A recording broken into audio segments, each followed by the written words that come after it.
નમસ્કાર મિત્રો, સ્વાગત છે તમારું અમારી યુટ્યુબ ચેનલમાં। આજના સમાચાર વિશે વાત કરતા પહેલાં જો તમે અમારી ચેનલમાં નવા છો તો નીચે લાલ કલરનું સબસ્ક્રાઇબ બટન આપેલો છે, તેને દબાવીને બાજુમાં રહેલા ઘંટડી બટનને પણ દબાવી દેજો, જેથી મારા આવનારા તમામ વિડીયોની માહિતી તમને મળતી રહે। છેલ્લા 22 કલાકમાં કુલ 186 તાલુકાઓમાં વરસાદ નોંધાયો છે।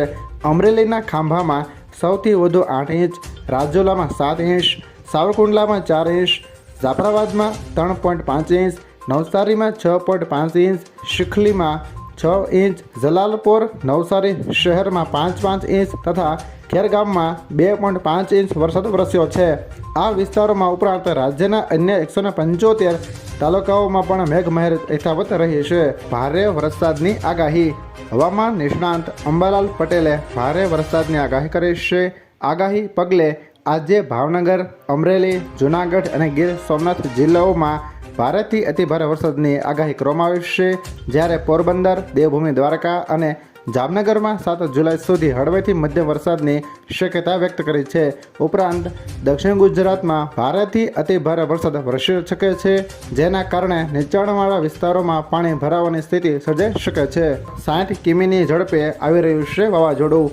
દક્ષિણ પશ્ચિમ ચોમાસું ઝડપથી આગળ વધી રહ્યું છે।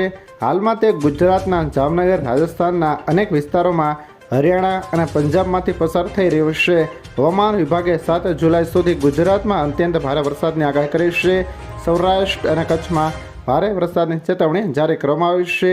40 થી 60 કિમી પ્રતિ કલાકની ઝડપે પવન ફૂંકાશે। બંગાળની ખાડીમાં સર્જાયેલા લો પ્રેશર સિસ્ટમના કારણે આજે દક્ષિણ ગુજરાત અને સૌરાષ્ટ્રમાં ભારે વરસાદની આગાહી હવામાન વિભાગ દ્વારા કરવામાં આવી છે। આજે ભાવનગર, અમરેલી, જૂનાગઢ, દીવમાં અત્યંત ભારે વરસાદની શક્યતા રહેશે।